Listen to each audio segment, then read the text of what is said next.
Hello, everybody, and welcome to North 100, a Canadian Highlander podcast. I'm Serge. Joining me, as always, I have a Jer. Hello. An Alex. Yay. And a Wheeler. Hello, yes, I am Wheeler. A reminder, the North 100 is brought to you by you with your support of the Patreon over at patreon.com/loadingreadyrun. Let's jump right into the opening segment, the best card that you're not playing. Up today, I have Jer. Jer, what is your secret tech? Custody Lich. It turns out that in 1 versus 1 Magic, it doesn't take a lot for a card that says Monarch to be really good. And this is another one along the lines. I've already talked about Regal Behemoth. You've seen the exploits of Palace Jailer and Oh God, Palace Jailer. Jeremy versus Ben on Friday Night Paper Fight. Yeah. Hashtag the jail is full. Yeah. So Custody Lich is a 5-mana creature. It's 3 black. It's a zombie cleric, so get your tribal tinfoil hats out. It is a 4/2. So it got some FTK-like stats and an FTK-like ability. When it enters the battlefield, you become the Monarch, which is just great text. And then it says, whenever you become the Monarch, target player sacrifices a creature. So if you're already the Monarch, that doesn't work. Notable exception. But most of the time, you're going to become the Monarch, then they're going to sacrifice a creature. But then anytime you reanimate this and become the Monarch again, they also sacrifice a creature. Or if they just hit you, you don't block, they become the Monarch, then you hit them back. But you get the Monarchy and they sack a creature again. I guess, but you've given them that extra card, I suppose. So, but you also got an extra card. Yeah. And their card is negated by them losing a card by sacrificing a creature. That's fair. I started thinking of like 5-mana 4/2. I'm like, there's got to be a lot of value to justify that difference there. So the reason is lots of decks want to include the Necrotal-esque creatures, but the problem is those creatures are super polarizing. They're really great against mid-range and aggro decks, but they're really bad against control and combo decks. Yeah. This card is still really bad against combo decks, but it's really good against control decks because you introduce the Monarch and most control decks just literally can't beat that token. Right. You just start to generate more value than they have counterspells. Yeah, it's like an uninteractable planeswalker for most control decks, which is just a nightmare. It's like, what if my Phyrexian arena was free? Yeah, doesn't cost you life. Didn't really cost you that much mana because you get a sweet creature along with this. And this card is great with one of my favorite cards, Recurring Nightmare. All right, but real talk, how many times have you got yourself counting on the sacrifice effect only to realize you were already the Monarch? Only once. I think exactly. Yeah. That's the kind of thing that only happens once. And you're like, never again. Yeah. Ones of times. Well, it's sort of an unintuitive thing because you still become the Monarch, but the monarchy doesn't change. So it's just like how the monarchy works. Interesting. All right, let's move on to today's theme. Today, we want to talk about the year-end Highlander tournament final that LoadingReadyRun is going to be hosting. So this Saturday, at noon PST, Saturday, February 2nd, the day after this episode goes live, we are doing an all-day Highlander high-end competitive extravaganza. Jared, do you want to tell us a little bit about the tournament format? Yeah, so the tournament format, it's going to originally start with 16 people at a different venue. Then we're going to wean that down to the top 8 people. Only the top 8 get to come to the moon base? So half the people don't even get to show up. But then we're gonna show all 7 matches throughout the entirety of the top 8, which is going to be single elimination. The quarterfinals and semifinals are going to be 3 rounds. The finals is going to be 5 rounds. There's going to be some sweet, powerful magic. Heck yeah. 3 of us are going to be on commentary. Ben's. Yeah, I just realized the 3 of us, we should talk about who that is. Myself, Jer, and Alex are going to be commentary. Ben Ulmer, otherwise known as Bengineering, is going to be our 4th commentator place. And Ben the Wheeler is the lone North 100 host who qualified for this tournament. So we'll see if we see him on camera. I might LSV my way into the booth after I just like dirt out, because I have a tradition of just dirting out in the quarterfinals. I don't even think I got to the quarters last time. I just dirt out in these year ends a lot. So we might have Ben back. You got to what is essentially the quarters last time. Yes. So yeah, quarterfinal dirt out. That's and you got to the quarterfinals the year before as well. Yes. Oh no, you got to the semis, didn't you? I got to the yeah, I got to the semis. Then you lost to Flash Hulk. All right, let's throw back to Jer. Any other things you want to talk about the tournament structure? Just a reminder that this is going to be judged at competitive REL, so it's going to be a little different from the regular LRR streams you may see. The players aren't going to be using the card reader. They're going to be focused on playing really tight Magic, because it's not fair to ask a player to play a comp REL and remember the card reader? All those other things. So we're going to be doing the card reader manually in the booth. Yeah, but it should be super fun. I don't think there's anything else we need to touch on. So today's episode, we want to introduce you, the viewers, into the archetypes that we think we're going to see. You know, we can't do too much in terms of prediction because, of course, Ben, as a competitor, might be in an awkward spot if he's like, I'm going to be bringing this deck and I expect, you know, whatever. So Ben will talk about some of his thoughts, but we won't exactly be asking him to tell us what he's going to be playing. I might still just tell you what I've been playing. Ooh. I've always been very open. The thing is, this episode will be coming out after the deck lists are due for the players, so he could just tell everyone what he's playing and it wouldn't have any competitive implications. Show us your secrets, Wheeler. As long as the footage doesn't get leaked. That's fair. So yeah, basically, what is the archetype? How does it work? How does that archetype win? And then why we think a player would bring it? You know, how it's been doing in tournaments and stuff like that. What its best matchups are, what its worst matchups are. This way, this can be somewhat of a primer for you to go into the event and be like, what is Hoof? What is Pattern Rector? These sort of conversations.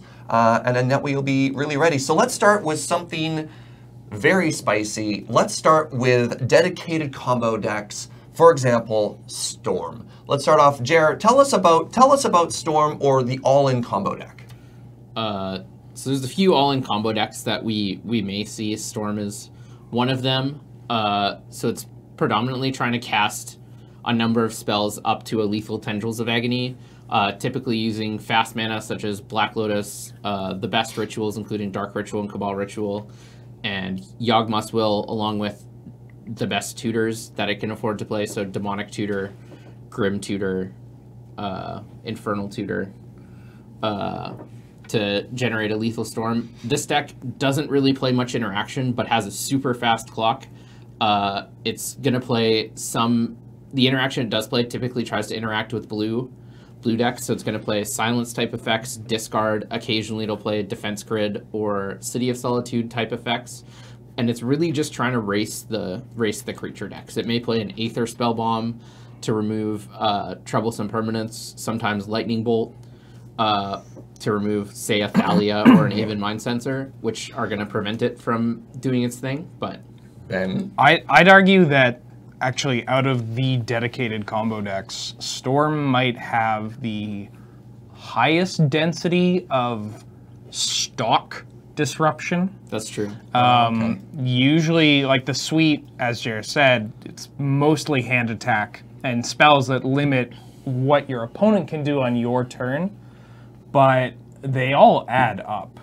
And they're mostly proactive disruption, which is a big difference between some of the hybridized control combo decks that we're going to touch on. But being able to have these proactive spells also plays into some niche storming off situations where you'll like need to cast this duress a couple of times in one turn to get to a lethal Tendrils of Agony. Or also just to remove enough spells out of your opponent's hand. Or weird situations where you have to cast Ill-Gotten Gains, which is 2 black. Each player discards their hand, then chooses 3 cards from their graveyard, returns it to their hand, and you exile Ill-Gotten Gains. And if you're against a blue deck, or a deck with some kind of counterspells, you might need to return that duress back to your hand. To take the counterspell that they pick? Exactly, yeah.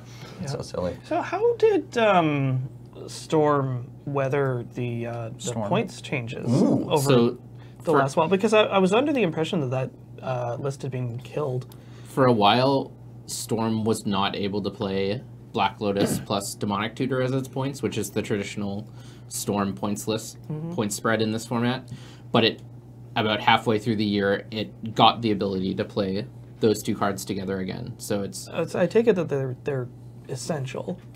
Not essential, but essential for Storm to be a top tier deck, I think is a more apt statement. People tried to play Storm with different points. Typically you would cut Lotus for other fast mana, or sometimes you would try to make do without Demonic Tutor, but they're both just so integral to the fastest draws and the most broken draws the deck has that it's definitely a tier below without those two cards. It's almost comical how different a Storm deck with Lotus DT is from a Storm deck without DT. Like, it sounds like you're just changing one card. And you are. And you are.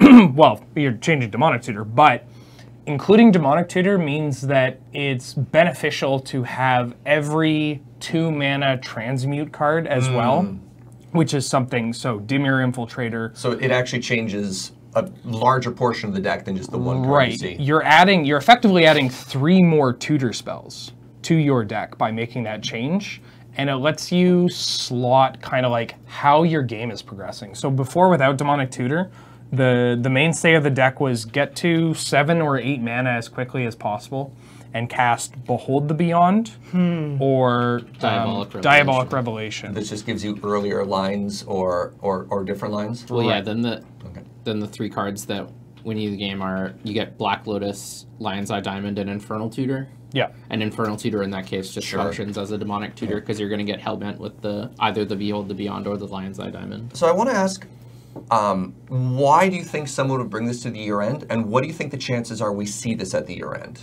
Are there in the top 16, are there any dedicated combo players you think will expect this? Obviously, Storm keeps everybody honest. We're looking at Wheeler. Yes. There's 2 out of 16 players that have the capability to play this deck at a high enough level that they... Because it's a complicated deck. You can't just go in blind. This is not... Even if you're like an enfranchised Highlander player you've played for years, unless you've played this deck exclusively for more than 20 tournaments and practiced significantly at home, you're not going to be able to play it at a high enough level to win this tournament unless you get so unbelievably lucky. This deck is super hard to play. Yeah. I don't think it's super likely we're going to see it, but it's possible. The reason you'd want to play it is because it's, as Ben mentioned, it's one of the combo decks that is able to interact, especially with blue decks, quite well. And if you're expecting a slower, more blue field meta, then I think it's maybe the best dedicated combo deck to choose. And what are you worried about? What are its worst matchups? White-based aggro. Oh, Death and Taxes? Yes. Like the list that won last year? Yes. And there are a bunch of coin flips with other aggro decks as well. Interesting. All right, let's move on to our next archetype. I'm going to throw this one to Ben to introduce because he's got the most experience with it.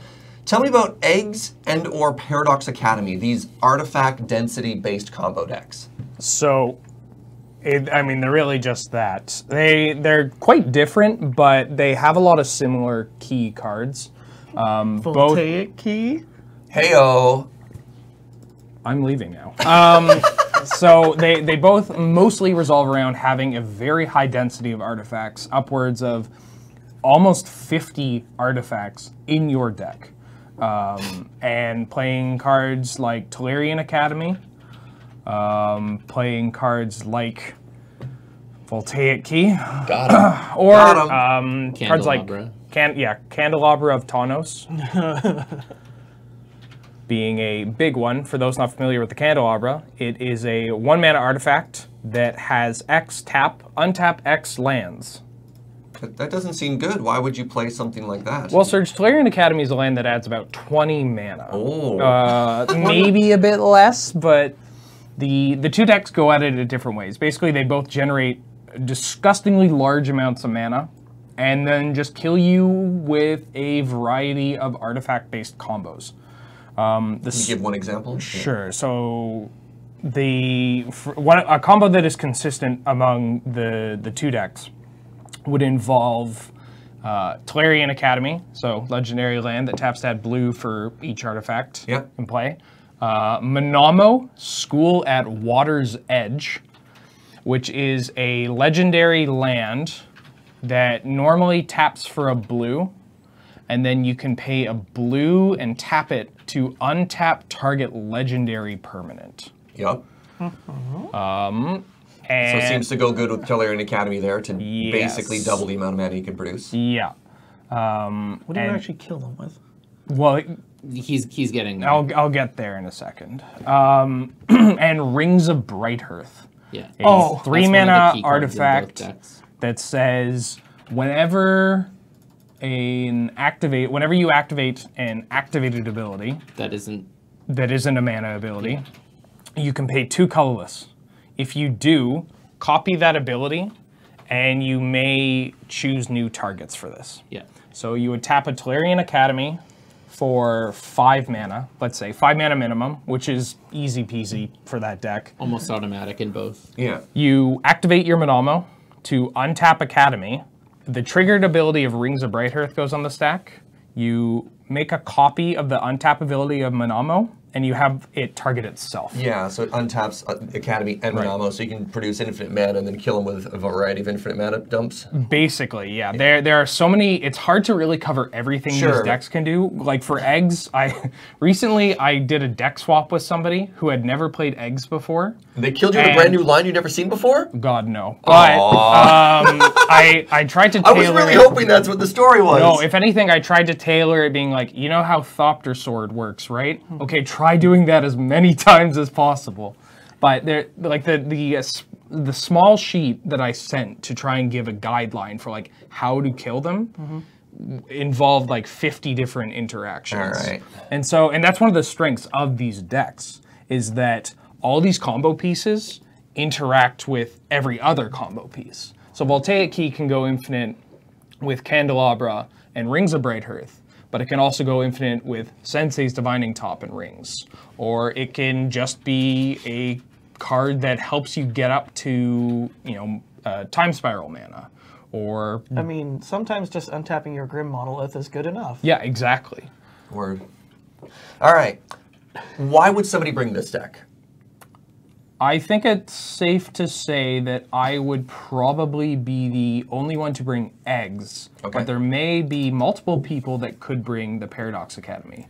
The reason... I would bet there is a very high chance we will see at least Paradox Academy in this tournament.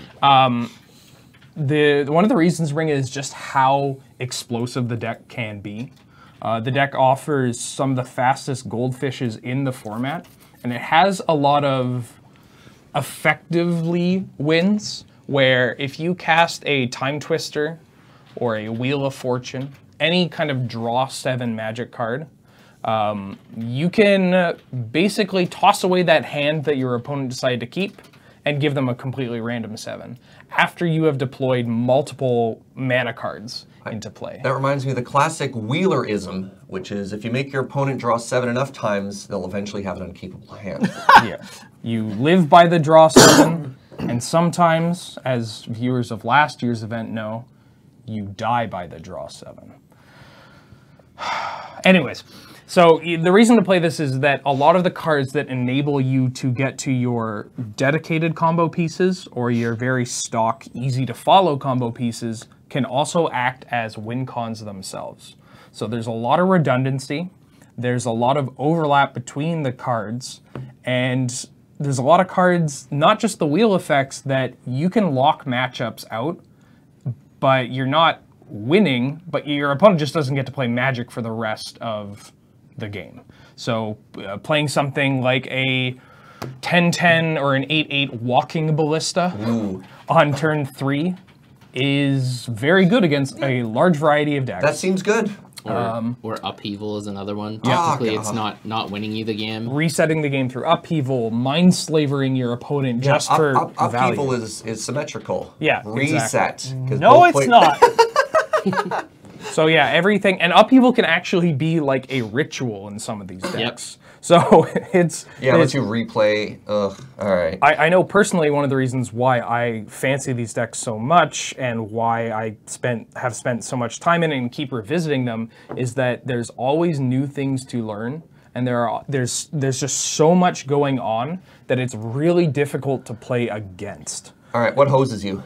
Pardon me. What hoses these decks, not Wheeler specifically? So, Grixis Control is one of the big ones. Okay. It's also an archetype that we'll get to later. But the combination of artifact destruction through the disruption spells, the counter spells, the hand attack, that can be quite difficult. As well as decks, basically anything that can blow up a mana rock or a key combo piece, but also have a counter spell for my draw 7 or my upheaval. And you'll find that across a couple of archetypes here. Death and Taxes is also a little awkward for the Paradox list. I haven't found it as difficult to deal with the eggs. This deck doesn't like Manglehorn very much, does it? No, it doesn't, Alex, and neither do the Pilots. I hate that card, and I wish it never existed. I was going to mention Red-Green Aggro as another difficult one for both of these decks, because a lot of the red-green hate bear effects are particularly good in the artifact matchups. Especially a new card they just received, Cinder Vines. Yeah, quite good. That one might see some play. Yeah, red-green enchantment that reads, make target Wheeler sad. Yeah, whenever an opponent casts a non-creature spell, it deals 1 damage to that player, and you can sacrifice it to blow up an artifact or enchantment, and it deals 2 damage to that permanent's controller. Yeah, so red-green just has the highest density of ways to blow up artifacts and enchantments, and their hate bear style effects are also particularly potent, like Immolating Shaman, Harsh Mentor. Yeah. All right, let's move on to our next one here. I want to talk about hybrid combo, and an example would be like Grixis Time Vault decks. Alex, you have much experience playing against the hybrid Time Vaulty decks? Yeah, you lose real fast. Sorry, not fast. You lose abruptly. Yeah. Because, like Grixis Time Vault, being on the receiving end, it's a Grixis Control deck, which has the kind of things that you would expect. But also, just sort of in its back pocket, it has Time Vault combo, which is to say it has Time Vault Voltaic Key, which are just a 2-card investment that has a very easy to tutor for, or very easy to activate, inexpensive mana way to just win. Take all the turns forever. The frustrating thing in the Grixis combo too is they have access to a number of planeswalkers that also just incidentally untap things. And I didn't realize this at the first time, but a lot of the pieces in Kiki combo can also untap your Time Vault, so you get to sneak in that combo as well. So yeah, I mean, it's just like, if a Grixis Control deck was not hard enough to deal with, it might just be like, I'm bored, you die. Yeah, I actually think that we're less likely to see Grixis Time Vault and more likely to see either blue-black or blue-red Time Vault. Really? Cutting a color? Yeah, there's a reasonable chance there's going to be a non-zero amount of Blood Moons in this tournament. So cutting down on your colors can really help there. And also the players who have piloted Time Vault previously have played either the blue-red or blue-black versions more. And so the blue-black version is more controlling and has access to better and more tutors. You get more of the transmute spells. Yeah. And you have better creature removal, you have discard. And the blue-red version is, you're going to love this, Serge. It's like Blue Moon, but they cut Madcap. Okay. But they added Time Vault. So no Platinum Empyreon, but they're still going to Blood Moon you. They're still going to Back to Basics you. I mean, I'm fine with those cards, I think. They use the disruption that provides, as well as just like the typical Blue Moon shell. They're still playing all the red removal spells. They're still playing 10 plus counters, all the cantrips. So why is somebody bringing this deck? It's a deck that gives you a lot of free wins via multiple avenues, and it also enables you to play a fair game. So I guess sort of like Alex said, you're like, oh, this is a good game of Magic. Oops, I win. Mm-hmm. Yeah, and this is a good hybrid combo. Typically beats up on control unless control is really winning. It's a little worse now that the control decks in the format have started going lower to the ground. So there's never that turn where they have to tap 6 mana to play their win con, and then you're able to tutor for Time Vault combo and win. something that you're going to see ubiquitously throughout the Time Vault decks, if we see them at all, is that they're likely going to have a Gifts Ungiven win condition. Okay. Almost all the successful Time Vault decks recently have been playing Gifts Ungiven, and you can get a pile that is Time Vault, Voltaic Key, what's the blue one? Reconstruction. Yep. And Noxious Survival. Can you tell me about Reconstruction? Oh. Yeah, Reconstruction's a 1 mana blue sorcery that says return target artifact card from your graveyard to your hand. Oh, so 2 regrowths and your 2 combo pieces. Yep. Exactly, and this enables you to win with 5 mana on your next turn. So if your opponent taps out and you have 4 mana up and a Gifts Ungiven and a land in your hand, you just win. Huh. Well, Cool. What is its worst matchup? I mean, we talked about lower to the ground combo kind of disrupting its original game plan. Is there anything else it doesn't want to see? Red green again. Yeah, same thing. Like this deck is also weak to artifact disruption, although more so instant speed artifact destruction. smashy. And something we haven't talked about yet that I think this deck is particularly weak to is tempo decks, but we're going to talk about this later maybe. But Sure. we may not see much, if any, tempo in this No tournament. predators. So Cool. All right, let's talk about a new deck. And the only way I want to introduce one is like, come on, Hoof. There it is. It's not new at it's all. not new. What? It's been around for years. Cradlehoof. But I've never did the Hoof. There it is joke. That's what was new. Was my intro. Okay. Not the deck. Alex, Very confusing. you seem like you want to talk about Hoof. What? No, I don't. All right, Ben, you invented the archetype. Tell us about Hoof. Yeah, so Hoof, affectionately known as Cradlehoof, or aka Cradle to the Grave, because you're going to play a card called Gaia's Cradle, which for those folks at home that don't know, it's a legendary land that taps at a green for each creature you control, and then you play 1,000,000 mana dorks.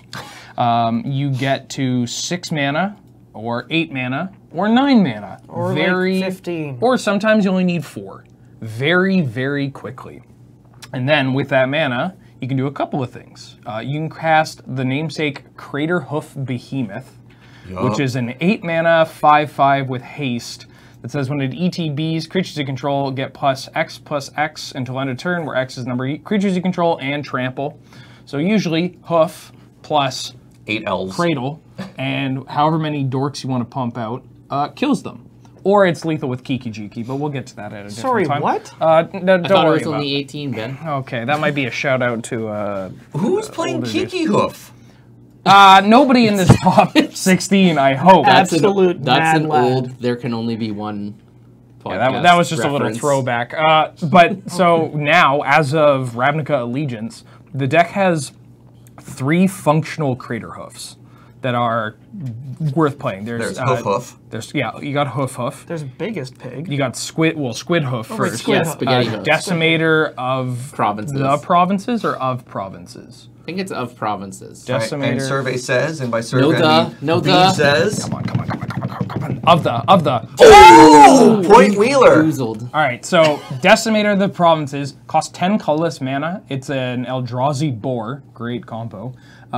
It's a 7/7 that says when you cast the Decimator, creatures you control get +2/+2, gain trample until end of turn, and it has trample and haste. But most importantly, it has a cast. merge. And it's a cast trigger. Yeah, that's okay. That's most importantly. But right behind that is a merge for 6 green. So that means you get to sack a creature and then have the creature that you sacrifice, their CMC, help reduce the cost of this card. So notably, there is a... I'll get to the sequence when we start talking about the fun little things Alex? you can do. Piggly Wiggly. Okay, that's pretty good. And then End Raise Forerunners. Yeah. The new glorious pig. END Dash. yeah, this pig is... Oh, I love this pig. Biggest. This is a very big pig. And pigs. 5 green, 7/7, Vigilance, Trample, Haste. Why does it have vigilance? I don't know. Oh, it Are gets you going to better. tell a pig it doesn't have And Vigilance? it gives all your other creatures vigilance. Vigilance and Trample. Oh, wait! So, getting redundancy for this card that the deck is basically named after. Now, obviously, End Raise and Decimator aren't as good as Cradlehoof, But having all these multiples and getting up to this mana is not super difficult. I mean, you do have to drop down a couple of creatures, or maybe, you know, you cast Natural Order. That's a good magic card. Basically, one of the key cards, easily the best card, possibly second best card in the deck. Leads to the most broken draws. Yeah. For sure. 2 green sorcery. Additional cost, you sacrifice a green creature, and you search your library for any green creature and put it into play. Usually that green creature is going to be Cradlehoof Behemoth. Occasionally, actually more often than not, it's Primeval Titan. Yeah. Why is that? Well, I'm glad you asked, Alex. Primeval Titan is one big mad lad. It's 4 green for 6/6 trample. When it ETBs or attacks, you find any 2 lands and put them into play tapped. Oh yeah, so you can ramp with this. No. You find Dark Depths. Well, and Thespian Stage. yes. You'll often find Thespian Stage in Gaia's Cradle, actually. Sure. Yeah. Basically, it creates these lines of play where you put out this 6/6 trample that sets you up to make a 20/20 flying indestructible. Yeah. And so if they deal with one, they have to deal with the other.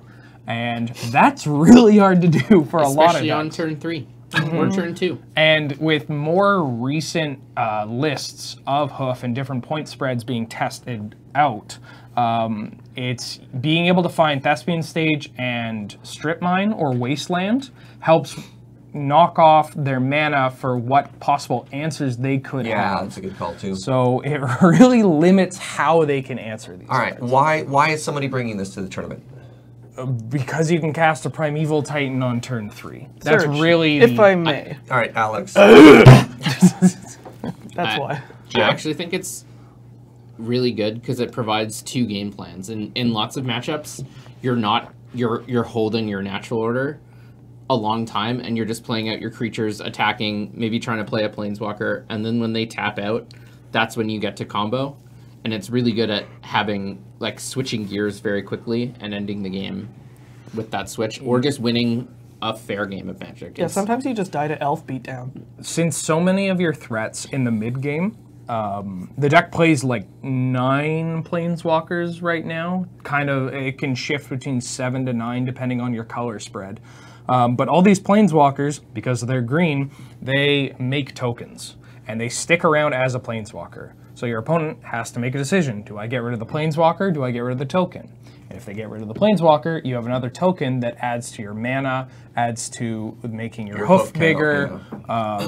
It plays into stuff like Regal Force, if you really want to pop off. There's just, it's so flexible. Well, what is it? What do you think the Hoof's worst matchup is? If you're bringing Hoof, what do you want to dodge? Forked Bolt. Forked Bolt, Pyroclasm, Toxic Deluge. Just early red and black sweepers. Yeah, the blue-white kind of Terminus or Supreme Verdict sweepers aren't as bad as you can. They often line up on the turn in which you can deploy a Planeswalker. So it makes it pretty awkward as far as timing goes.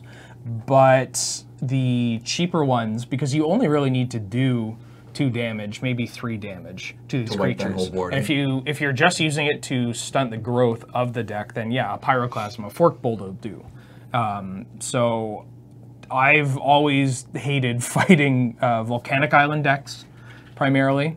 Jeskai and Grixis can be absolute nightmares. And I'm not a fan of the dedicated combo decks because this deck has so much speed to it, but if you're just racing against a Demonic Tutor or a Black Lotus deck, they might be faster. They can mostly ignore it. And then sometimes Storm will just like kick an Orm's Chant against you. And you will just feel so You're like, oh, all my mana ramp, I can't do anything this turn. I can't attack. You just can't attack, you can't cast anything, it just feels really awkward. Man, I was looking for an excuse to play Golgari Charm, and maybe now I have it. Yeah. All right, let's move on to our next archetype. Jerry, you want to tell me about a little deck called Kiki Pod? Yeah, this is actually the deck I have sleeved up right now. And I think this is actually one of the decks that got the biggest upgrade from Ravnica Allegiance. Because of our new friend Birthing Blob? Yeah, Prime Speaker Vanifar, which is essentially a creature version of Pod. So it has downsides, but it also has upsides in comparison with Pod, which is impressive because they don't often print cards that we can compare with pointed cards on the list. So the downside, obviously, is that this card has Summoning Sickness and can be removed from removal spells.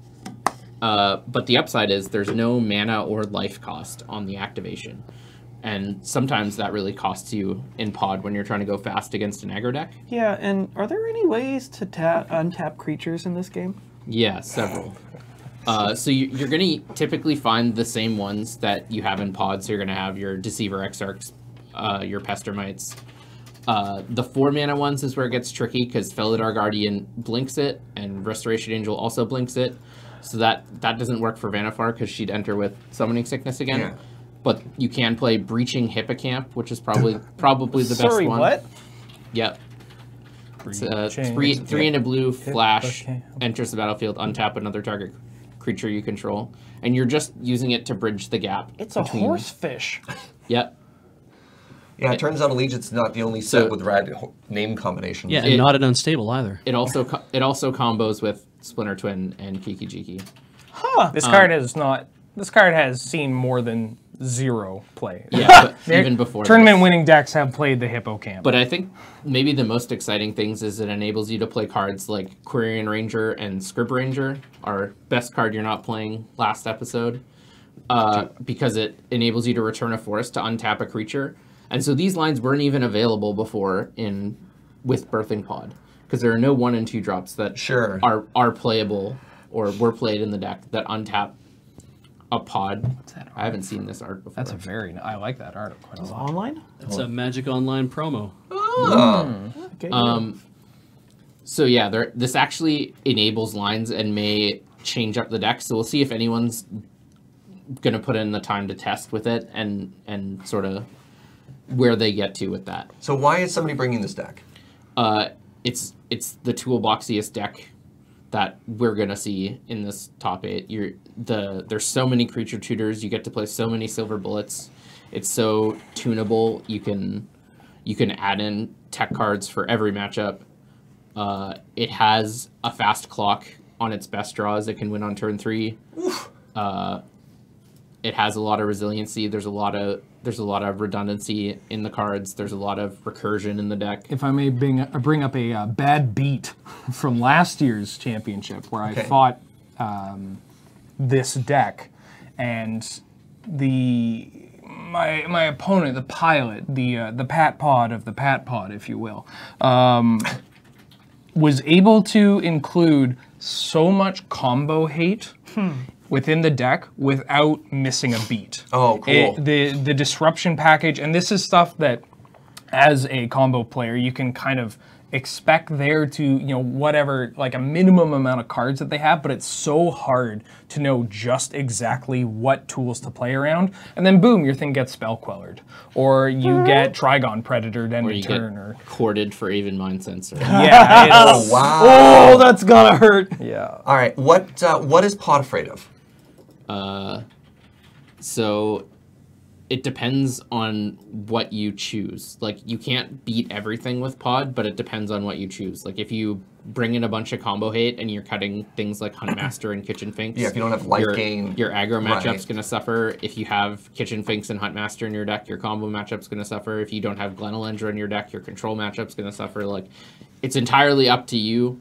There is a core of the deck, and then you have 6 to 10 flex slots that you get to play with. It's like you have to choose a strength and weakness. Yeah. Yeah, this is a deck that can have game against everything, so you can put like 2 cards in for each, or you can put use all 6 of your flex slots on. It's definitely a deck that really favors reading the room. Sure. For sure. All right, Alex, if you'd be so kind to introduce our audience to our favorite bridemaid, Sandra Bullock. Pattern Rector. Yes, I was going to say known to the Germans as Pattern Rector. This is a creature-based Abzan combo deck that largely revolves around deploying Protean Hulk and doing some shenanigans with Protean Hulk. But you get to Protean Hulk by way of Academy Rector, who goes and finds Pattern of Rebirth, who goes and finds Protean Hulk. Yes. And you do this with a sacrifice outlet, another creature, and Academy Rector. So you sacrifice the Academy Rector. Can we just read what Pattern Rebirth does? And keep going, Jer. Yeah, so Pattern of Rebirth is 3 and a green. It's an aura, enchant creature. When the enchanted creature dies, that creature's controller may search the library for a creature card, put it onto the battlefield, then shuffle their library. And so Protean Hulk is a 7-mana creature, 5 green for a 6/6, although the 6/6 rarely matters. When in this deck, when Protean Hulk dies, search your library for any number of creature cards with total converted mana cost 6 or less, put them onto the battlefield, then shuffle your library. And the other key card is Academy Rector, which is 3 and a white for a 1/2. When they're put into the graveyard from play, you may remove them from the game. If you do, search your library for an enchantment card and put that card into play. So when this dies to your sacrifice outlet, you choose to use the ability Exile it, go put Pattern of Rebirth onto your other creature, doesn't matter what it is at all. Sacrifice that creature, go get Protean Hulk, sacrifice Protean Hulk, and then you can win with a ham sandwich. Yeah, you can. With a ham sandwich. There's a million different ways. Just one, please. Well, Murderous Redcap or Kitchen Finks are the two most well-known ways. That's often how you would have seen this in modern and old extended formats. Yeah, and then there's various ways where you can add levels of protection. Yeah, you can. You can. Also, importantly, it's Redcap or Kitchen Finks, and you'll need Anafenza or Malira. Malira or Anafenza. Karmic Guide or a bunch of ways to loop it over and over. You don't even necessarily need the Malira to be involved in the loop. It's just a way to add another layer of redundancy so that because this deck you play so many creature tutors, you play so many random dorky threats. Well, if we're talking about creature tutors, why play this over Pod? That's a very good question. You get to play Duress. You get to play Thoughtseize. You get to play. You play Maelstrom Pulse. You can play Maelstrom Pulse or Abrupt Decay, or you get. I think Assassin's Trophy is probably the one they're going for now. But another reason is you get black tutors as well. Like, this is a deck that gets to play Diabolic Intent. Most of the versions are playing Demonic Tutor, and as Ben said, you get access to the discard package, and so that gives you a better combo matchup. So where Kiki, unless you drew your hate or a tutor for the hate, you don't have a super high density, and so you're sometimes a little slower getting to those. Whereas this deck has it, you're often playing Tide Howler Sculler, you're often playing cards like Mesmeric Fiend. You're playing the 3 discard spells and you're playing black tutors. You're able to get discard more reliably and earlier. And not that Pod necessarily has a bad matchup against aggressive decks. Pod can just die to a random Colossal Might or Price of Progress. Whereas Pattern Rector, you can gain so much life. You can craft just a bunch of big butts on the board that you don't have to worry. Your game plan can shift from, all right, well, I'll try racing them and build up enough defenses so that I ideally don't lose. But with Pattern Rector, you can go, okay, I'm going to get out a Siege Rhino, and they're going to try and kill it. And if they do, I'll Karmic Guide my Siege Rhino. Yeah. So what you're saying is it's a combo deck that is not fragile.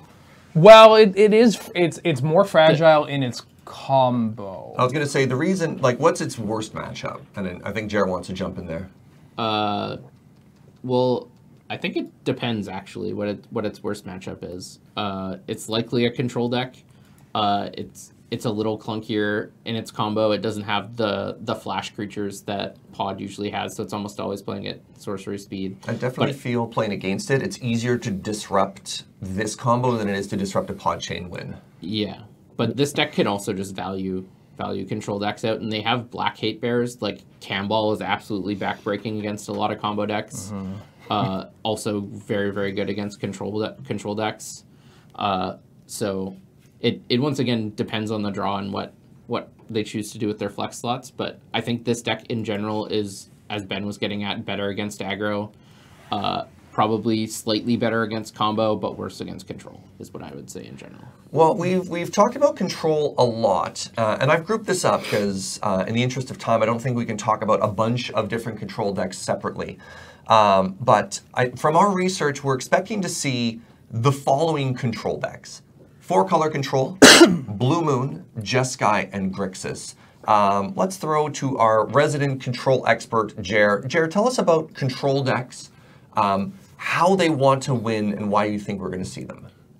So these decks want to try to use their primary game plan is to bury their opponents in card advantage, typically via Ancestral Recall. I'd be surprised if any of the control decks that would show up won't be on Ancestral Recall. It's entirely possible, but typically you're going to see Ancestral Recall in the blue control decks. That's the marquee card, and their other points are either going to be analogous cards like Dig Through Time or cards to find them, such as Merchant Scroll or Mystical Tutor. Then they're going to try to disrupt their opponent early with removal spells and counter spells until they can land, like wear their opponent out of cards, land a threat that will often recur advantage, like Jace the Mind Sculptor or Kess Dissident Mage. Sure. And then just make their opponent not feel like playing the game anymore, often before that card wins them the game. We're talking about a bunch of different types of control decks. Do you reading the room, is there one that you expect to see? I predict we will see Jeskai or Grixis over the other two. Okay. I think there's enough deck. Well, it depends. It depends. Like, I think there's going to be some mono red decks, which we'll touch on later, which makes me not want to play Blood Moon. Just because it feels really bad if you're leaning on that to be disruptive, and that matchup is often worse for the blue-red deck. So I think it has a higher variance, which is not where I'd want to be in this tournament. And Jeskai and Grixis, the card quality is just so high. You get so much disruption. Jeskai is probably slightly better in the fair matchups, getting access to white removal, getting access to Lightning Helix, War Leader's Helix, Swords to Plowshare's Path to Exile. Those are just premium cards in the fair matchups, and Grixis is slightly better if you're expecting more other blue decks and combo decks, getting access to the discard and slightly more counter spells, like you get access to Counter Squall. And What is the, if you're sleeving up control, what are you hoping to dodge? mono red, basically. Well, I mean, it's Jeskai has a fine mono red matchup, but Yeah. Grixis and Blue Moon are probably slightly unfavored. But it all depends on your build. You can build. These are once again decks you can build to beat anything if you want to. So. You're hoping to dodge the opposite deck for what you expected to see. You're like, I'm expecting a lot of aggro, and you're like, it was all combo, I'm hosed. Yeah, like if you really want to beat mono red, I probably wouldn't play a blue deck. That's just if you're playing Jeskai or Blue Moon, I think you can feel maybe a bit safer against like the traditional mono red decks. Be it again the Lightning Helix cards, being able to madcap with counterspell backup, and just protect that Platinum Imperium. I mean, yeah, you do have games where you will draw Blood Moon, but that's just the cost of including that kind of card in your deck. Whereas something like the 4-color control deck or Grixis don't really have a good access to life gain spells, or good life gain spells. And so those two don't want to fight red, but at the same time, if I'm playing Storm or if I'm playing Eggs, then I'm happier to fight Jeskai or Blue Moon than I would be to fight the black control decks. Yeah, control is always that deck that tries to read the room and then either wins or loses accordingly. Yep. All right, I suppose let's move on. And this is a deck that I wish I was more familiar with, but I'm not, and I can't introduce it even though it has my first... Is it because it has a certain word Yeah, involved? a certain word that starts with the word L. It's 4-color Lands Control. And I've made some 3-color Lands Control, but I'm gonna throw to Ben here. What is this 4-color Lands Control deck, and why don't I know it? It's more of a mid-range deck than a control deck. I'm not sure why you haven't heard of it, because it does everything you love. Ooh. You strip mine your opponent into oblivion. Yeah. You cast Titania to bring back your lands. It's basically the evolution of the 4-color blood deck in our format. Wait, what? Yep. It's going. It went from 4-color blood into lands, not lands into mid-range, because I started from lands combo, and then I started getting more and more mid-range. See, I was going to ask whatever happened to 4-color blood. So, you don't have to wasteland your opponent a million times to win the game. If you just do it twice, or once even, or even threaten to do it multiple times, and you back that up with pressure or additional disruption, you're probably going to get that W. But with basically 4-color blood, always kind of struggled with getting a very solid list, I want to say. There was a lot, the members locally, the members even internationally, always kind of had these wildly different builds. Sure. And it didn't pop up as much. It started to peter out. It just felt like the attention was better turned to other mid-range decks. But with the points changes to allow for non-blue decks to have access to some fun little tools, this 4-color lands deck is able to have a stronger disruption suite without sacrificing on the pressure. Huh. Yeah. Cool. What is it? Why is somebody bringing it? Like, do you think anybody in the room's going to bring it, or is this just sort of a meta deck that could show up? I think there's a possibility for multiple copies of this deck. I have got to see a list. Oh, I can't wait. Yeah. And what does it want to dodge? It's a mid-range deck, so it kind of has game against everything. Like, Right. It's gonna suffer more from drawing the wrong half of its deck I than was going to say. and not being overall prepared for any given matchup. It suffers the classic, you ask the people piloting this deck and they'll give wildly different answers Sure. to the people who are, saying, oh, like if they're like, oh, I have a bad combo matchup. And you talk to the combo players and they're like, what are you, nuts? I'm getting thought seized and even mind censored. And strip mines. Or like, Sure. yeah, I beat red decks all the time. And the red decks are like, no, I just price of progress and fire blast them and they die. What's going It's on? so easy. All right. Let's move on to our next deck, Meduim Red. Oh, yeah. Alex. I mean, I don't want to take this one from Ben, but this is like a weird. Okay, so Big Red went to the gym and got jacked. No, it's Just like cut some weight or something. red deck wins got Well, jacked. Oh, okay. medium. So Or they medium, met in the middle. Yeah. Big Red had a New Year's resolution to just trim it down to be all muscle. Yeah. And it thought, hey, you know what was cool when I was younger and playing Bowmat Courier? Hop on in, little guy. And so it's kind of this red variant of Death and Taxes, in that it plays, you'll have low drop threats like Bowmat Courier, like Earthshaker Kenra. You'll have a large disruption suite from these creatures as well. When you're looking at the smaller ones, so like Harsh Mentor, which was mentioned earlier. But really the soul of this deck is just a whole bunch of snowball creatures, which is appropriate, as viewers of recent Friday Night Paper Fights will see. I like playing snowlands in this to really maximize the amount of removal. Are you shredding people out with Meduim Red? Oh, I'm shredding them with Scred. Oh, Scred. Scred. Snow-covered mountain in this. Scrying some sheets. So, but You played scrying sheets? Oh yeah, but the snow, That the card's so spicy. snow isn't the biggest important thing. That was just a tricky segue that added extra time to this review. Okay. But the important thing is that there are so many cards like Goblin Rabblemaster, Yeah. or even lesser known cards like Hanweir Garrison. Oh, yeah. For those at home, it's 2 and a red for a 2/3 human. Question mark. Is it still human? Yeah, Is it a I think it's a berserker? human soldier. There we go. Yeah. Ooh, Whenever the Wheeler garrison. 2, Jared 0. Yeah. Whenever the garrison attacks, you put 2 1/1 red human tokens into play, tapped and attacking. Melds with Hanweir Battlements. Are you also playing Hanweir Battlements? Oh yeah, you're playing Hanweir Battlements. Mostly because it adds colorless mana, because you tend to also have access to cards like Eldrazi. Thought-Knot Seer and Reality Smasher. So you just have these snowbally threats backed up with lightning bolts, flame slash. How many dragons you on, my dude? 5. As many more than 5. 5 at 5. 5 at 5. or 4 at 5. Let's play. You play so many dragons. All right. You play the 4-drop dragons. Territorial Hellkite. And this deck, it's funny because ultimately it's fair, but God, is it being dominating. This deck Sweet. is so, and it's so much fun. All right, what are you afraid of running into? I haven't found out that yet, but I am. Is this what you're bringing?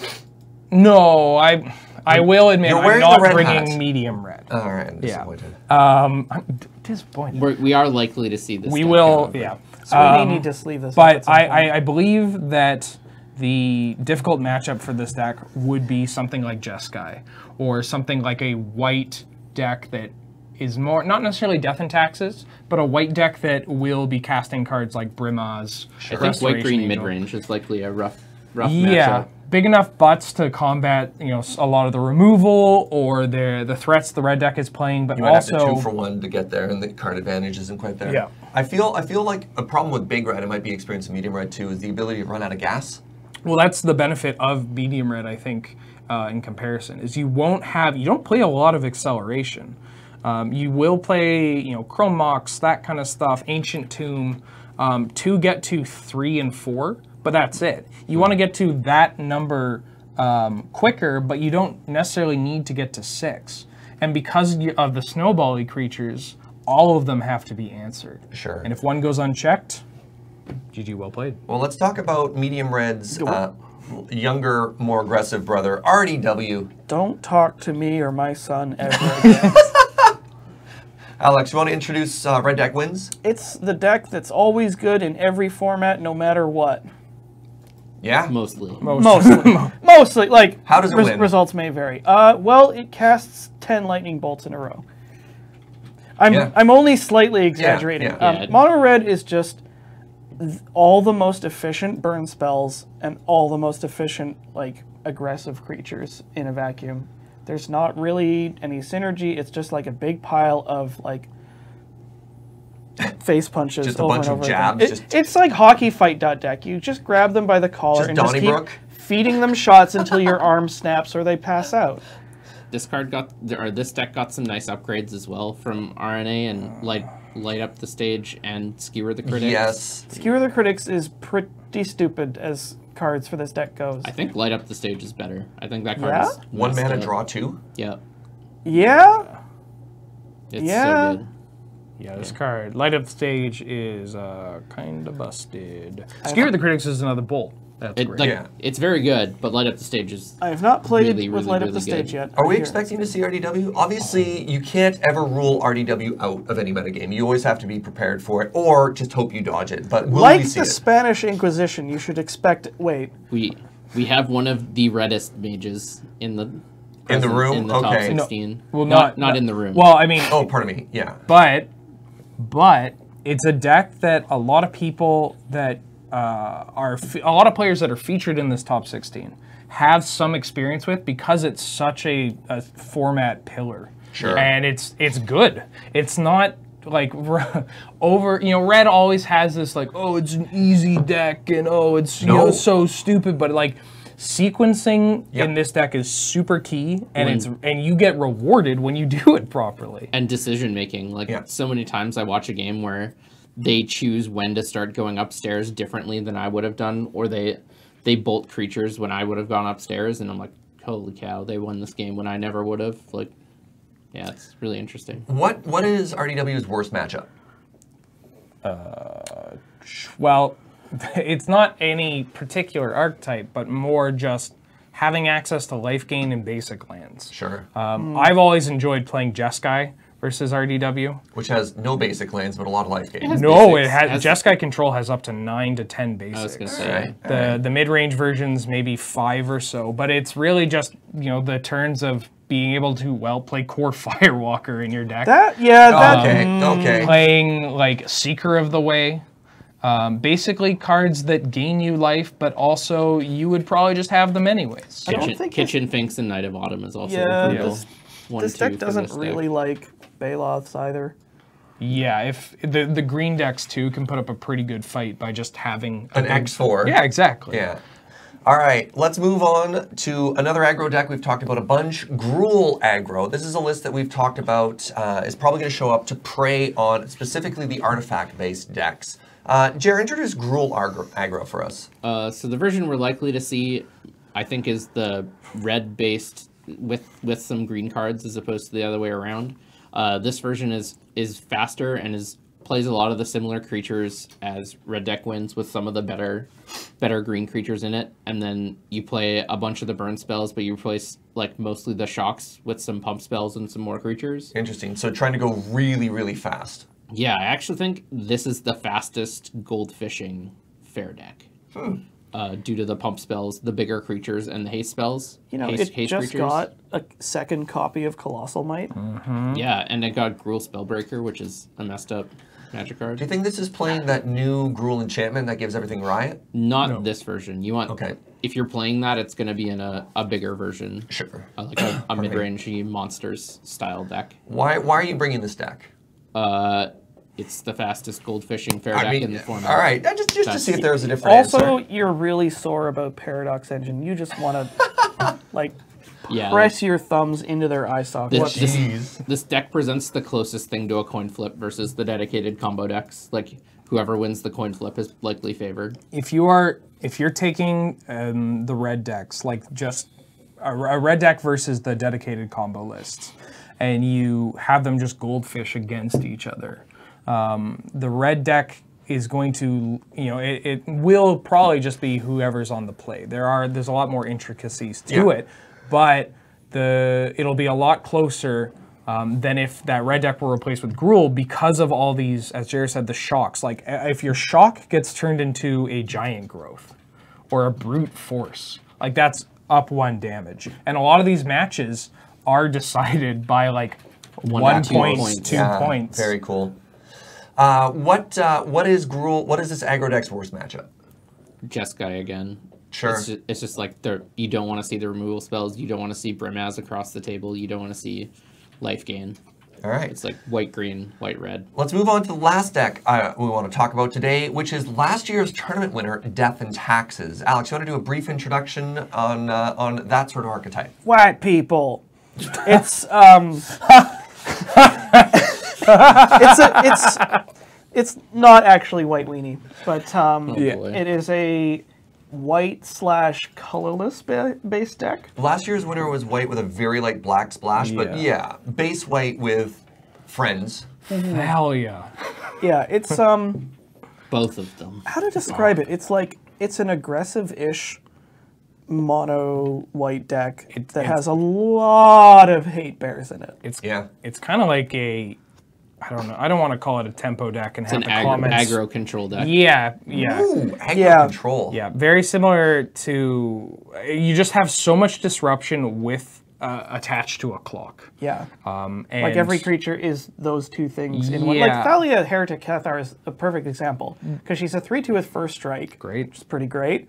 Also, creatures and non-basic lands your opponents at control enter the battlefield tapped. Also good. Yeah, Also especially good. if you're against, Oh, say, but both at the Kiki same Pod. time.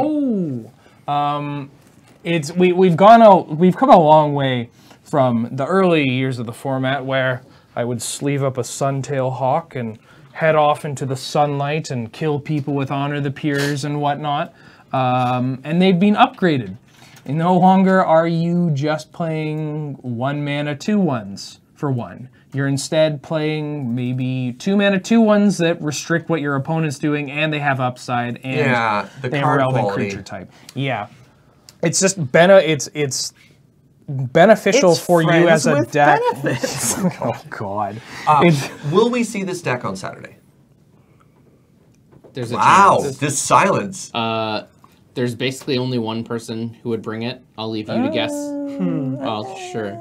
Yeah. Well, not me. I only have one person on my list of who may bring it, and I don't know what they're gonna play. There are upwards of 3. I want to say 3 people that you think might bring it. Well, that at least have discussed with me. Okay. On a player-to-player, hey, this is what I'm thinking about bringing, like, I want to do these things. And they've all taken down events with this style of deck. So I wouldn't be like, oh my god, look, it's all this D&T. Sure. But it's... You don't expect you to repeat of last year?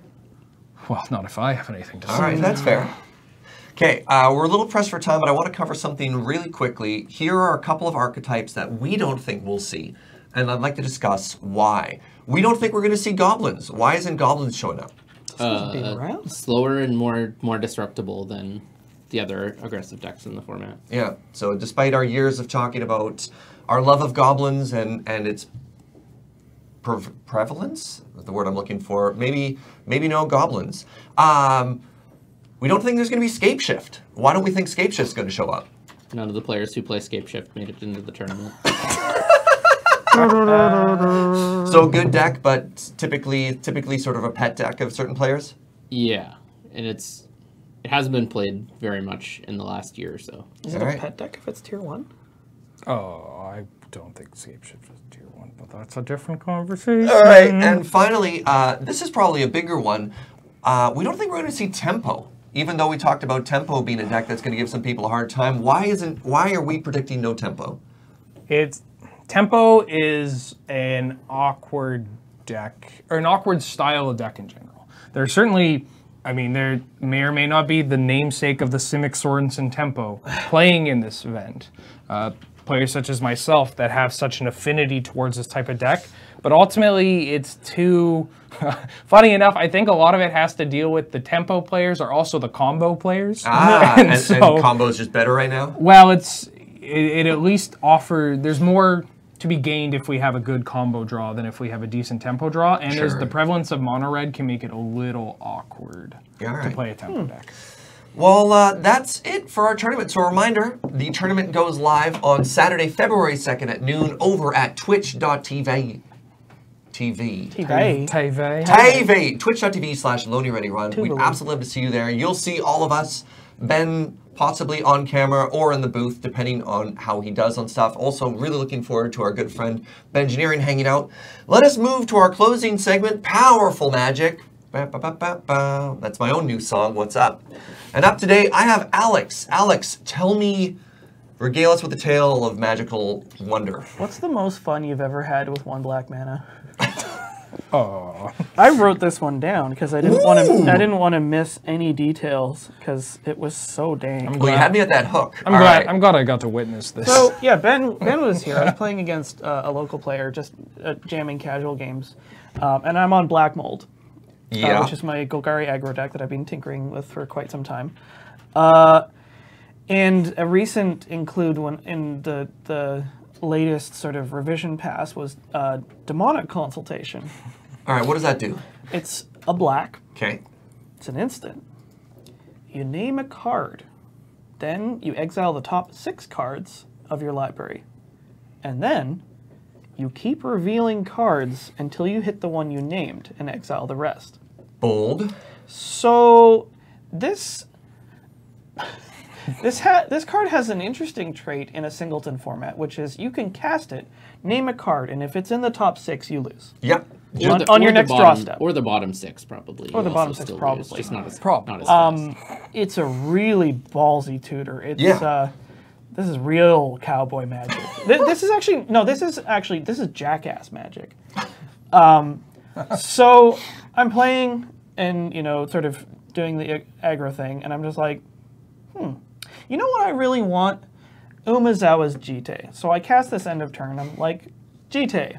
Okay. And I hold my breath, and I flip the top 6, and Jite is not there. All right. So first gate cleared. Easy money. Easy money. And I start revealing cards, and revealing some more cards, and revealing some more cards, and revealing some more cards, and some more cards, and some more cards. Okay.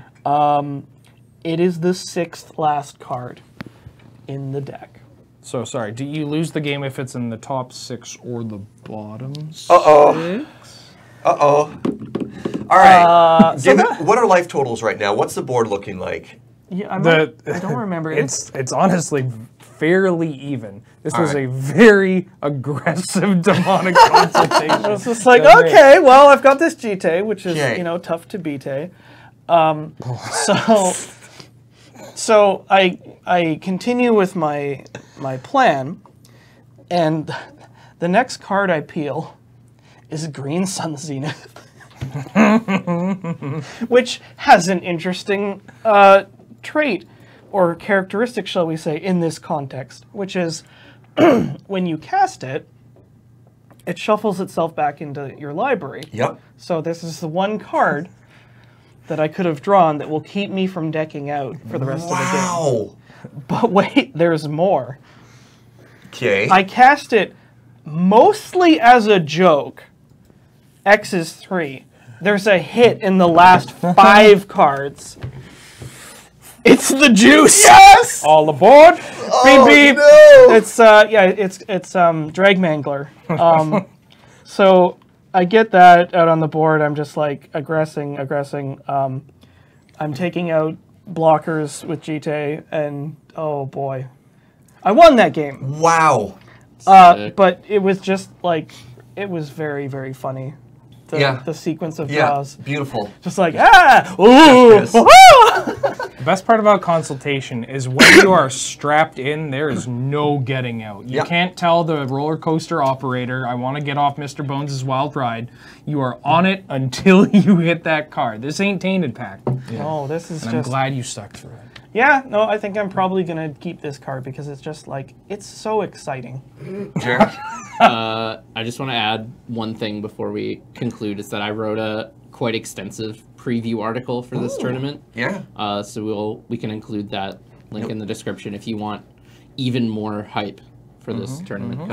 Additionally, I'm going to put a bunch of work on Ben, and I'm going to get a deck list for all of the archetypes that we talked about today. Ben, of course, maintains the tapped out account for the Canadian Highlander database, so I imagine it's only a medium amount of work for Ben. It's Medium yeah, red it amount? gets me updating some lists too. Awesome. And everybody, thank you so much for watching our episode. Really looking forward to the event, which will be tomorrow, because again, this goes up on Friday. The event is Saturday. We'll see you there. Thank you very much. A reminder that North100 is brought to you by you with your support of the Patreon over at patreon.com/loadingreadyrun. We'll see you soon. Have a good one. Bye.